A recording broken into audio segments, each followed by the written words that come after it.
Hello, everyone. I'm Christina Dandar of the Potted Boxwood, and I am here in Atlanta, Georgia, with architect Blake Segars of Blake Segars Architecture. Thank you so much for having us. Thank you for being here. We're thrilled. This is exciting. It's exciting, and he's also a friend. So this project's amazing, and I want to hear all about it. So tell us a little bit. The color alone is just beautiful. Well, thank you. Yes, this is one of Atlanta's more memorable homes, if you ask me. It was a home built in the 1920s and has been loved by many families and has been nipped and tucked through the years by different designers. But when my homeowners came to me, they're a young couple in their 40s, and they have 3 young children. The intent was to save this historic home and preserve Thankfully. What'd you say? I said thankfully. A lot of people aren't doing that. So. But we wanted to preserve the historic charm while breathing new life for this younger family into it. So that was the primary intent, was to capture the space. Well, it is beautiful. I mean, even the garage door is stunning. All of this whole house, and you said it was built in the 20s? The 1920s. I don't know exactly the date, but maybe 23. Oh, it's just beautiful. Yeah, this whole house is just absolutely stunning, Blake. I'm so excited to see things that you've added. What did you add on the outside? Well, so the front portico was original to the home. However, it was detailed with more of a 1920s floral pattern that we really wanted to update. So we came up with this more of this simple pattern for the treillage that we worked with a fantastic iron craftsperson, Andrew Crawford, here in Atlanta, to sort of update it a little bit. Oh, it's really fantastic. Thank you. And of course, we designed the planters. Thank you for the word. We designed the planters to flank the front door, which is great. Which is great. I mean, this home just has so much charm and character. Go in through here, just so you can see again the expanse of this property is really stunning.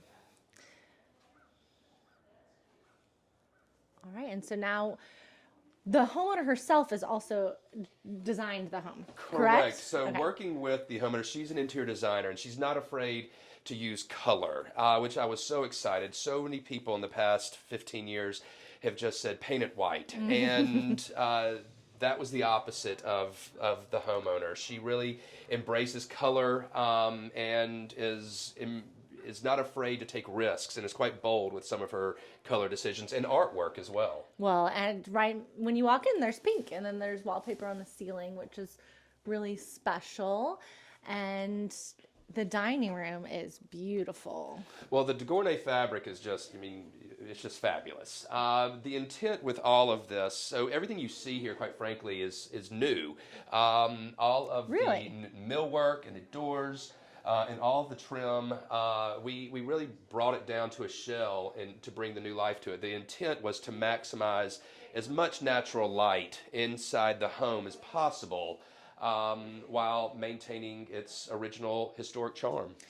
I mean, even the hardware details are so special, and the fact that those doors weren't here before, we were able to restore the doors. Them. Okay, restore the doors. This is really such a pretty room. I love it, and the moldings. All of the trim is brand new. The trim you see here, the cornice work, the mill work. The door and window trim, it's all brand new.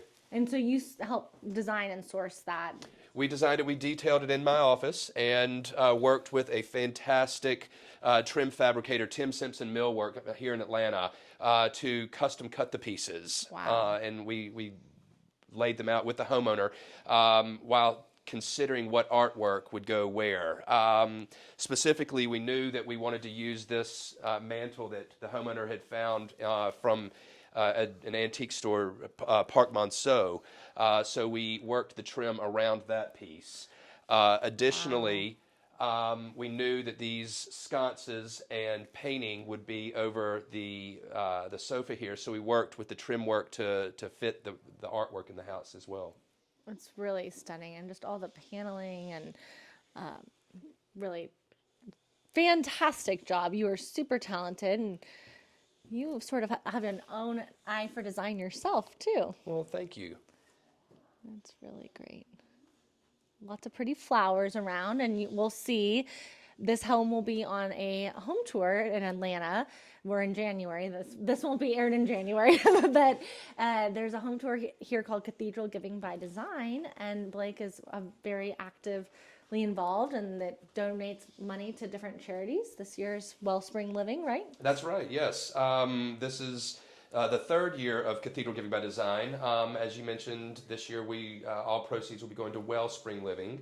Last year was the Center for Domestic Violence. So it always goes to a very worthy cause. So it's a great organization that we're thrilled to be a part of.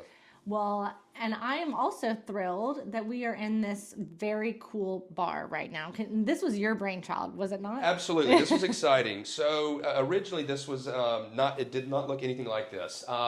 It was initially a breakfast room. And as we started to chew on the design of this house, there were lots of moments where one could eat. There was the dining room. There was an eat-in kitchen, a breakfast room off the kitchen. There was another breakfast room here where we're standing now, and we just realized it wasn't necessary. So I created this bar moment, and I was inspired by Michelangelo's Campidoglio Plaza in Rome, which was developed in the Renaissance it's the culmination of several different axes, which we found here in this home. There were multiple axes coming together, and I was inspired by that elliptical shape.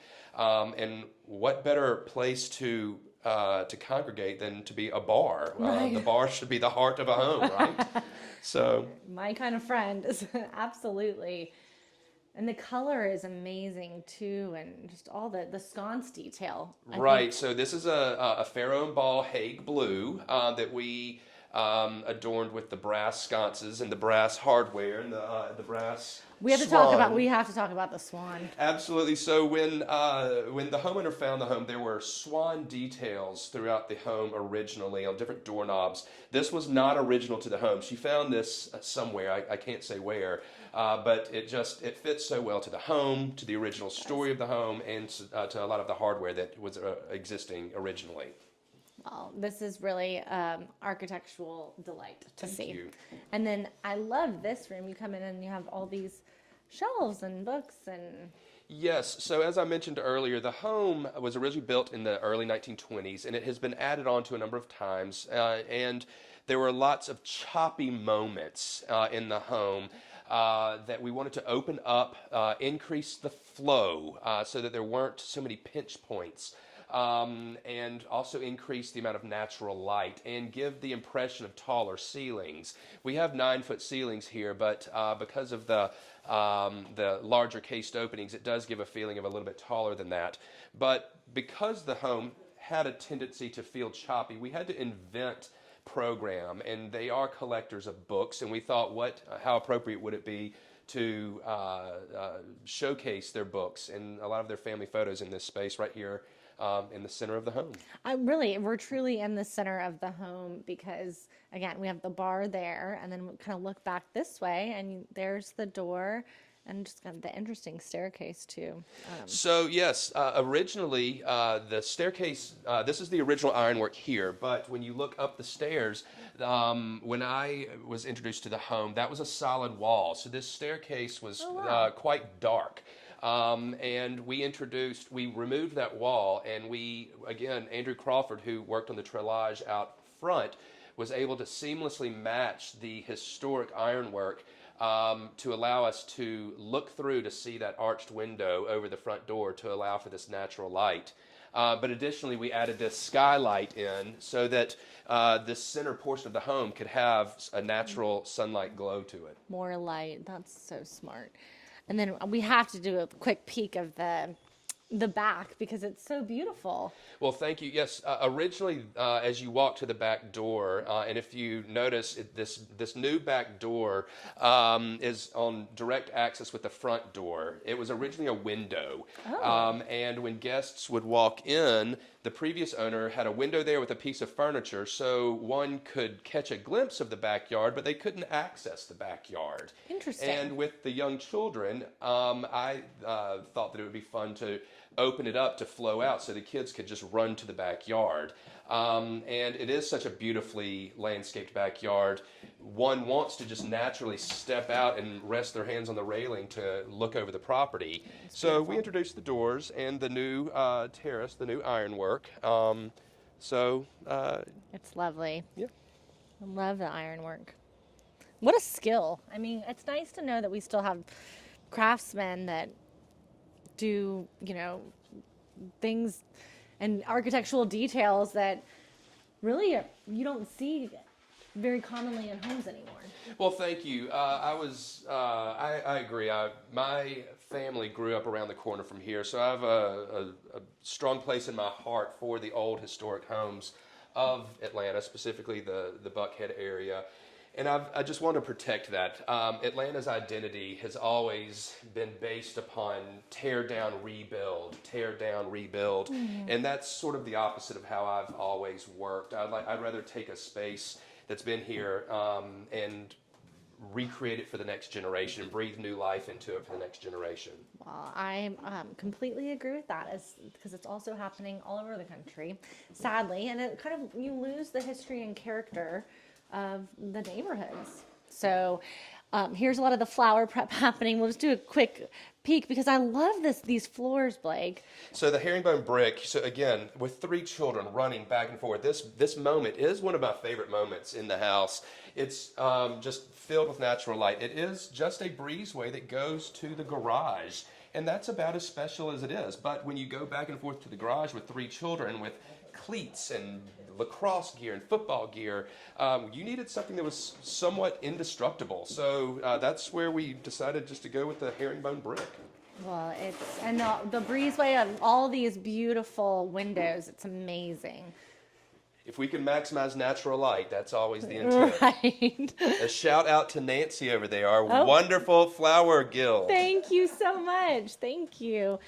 There'll be a lot of pretty flowers for the home tour tomorrow. And do this tour annually, so mark your calendars. It's typically the last weekend in January. This year it's on January 25th. This is a fun back stair that we created. Again, with the home in the 1920s, the only access to the downstairs was a very cumbersome, tight, steep basement stair. We breathed light into the basement by allowing it to be the children's playroom, but it wasn't very practical for the children to be running up and down a basement stair where someone could fall and hurt themselves. So we created this fun circular staircase that's filled with natural light. It's beautiful, and I love too how it sort of reflects a window. You're not losing any window space because you have these windows into the kitchen. Into the kitchen. I love an interior window, with a window from one interior space into another interior space. Oh, it's fantastic. Well, this really has been such a treat, Blake, and your architectural eye is really fantastic and gave a great nod to the history of the home. Well, thank you very much. This has been exciting for us. Well, thank you, and I hope you all enjoy this tour, and I'll be sure to tag Blake, and you can check out all of his incredible projects that you've done all over Atlanta and all over the country, really. Well, thank you so much. Thank you.